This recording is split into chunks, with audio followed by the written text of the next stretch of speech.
So this is how you change spark plugs on 2004 Jeep Liberty. So these are your coils. So first thing you want to do is unplug them. So you just press down and you pull, and that comes off. And you want to do that for all of the coils. So 3 on this side, 3 on the other side. And there's a nut right here. Take it off.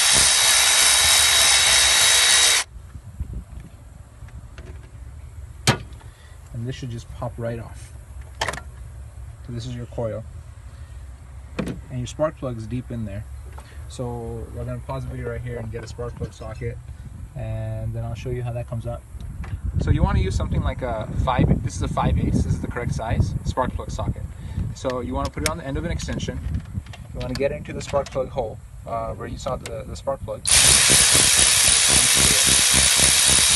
Now if you have a new spark plug socket, it would come right out. Mine's kind of old and worn down, so it doesn't come out. So what I like to use is like these long needle nose pliers, and I just kind of get in there,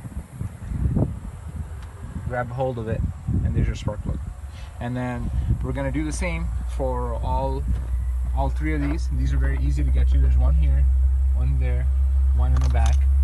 And then we're going to loosen this nut up and unplug this connector. Pull this off.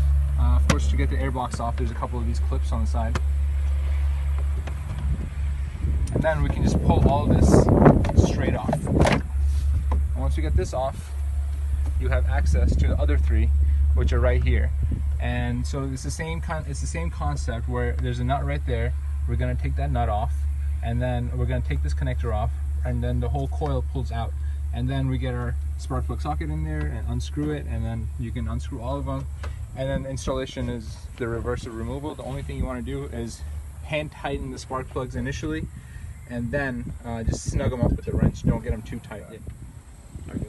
So if you're having difficulty getting these back ones out because it's a kind of a tight fit, you might want to get one of these universal joints, and that'll make it easier to get it out. And even these extensions that I have, they're not completely flat. They have like kind of room. They're called wobble extensions. They have some room to, they give you some play. So then it's much easier to kind of get around obstacles and just set it on the nut and get it out. And then it doesn't have to be a mechanized kind of deal. You can still turn it. See? And that'll make it much easier to get those back ones out if you're having trouble kind of reaching in there or getting extensions in there. And like I mentioned, it doesn't have to be a mechanized thing. You can still turn it.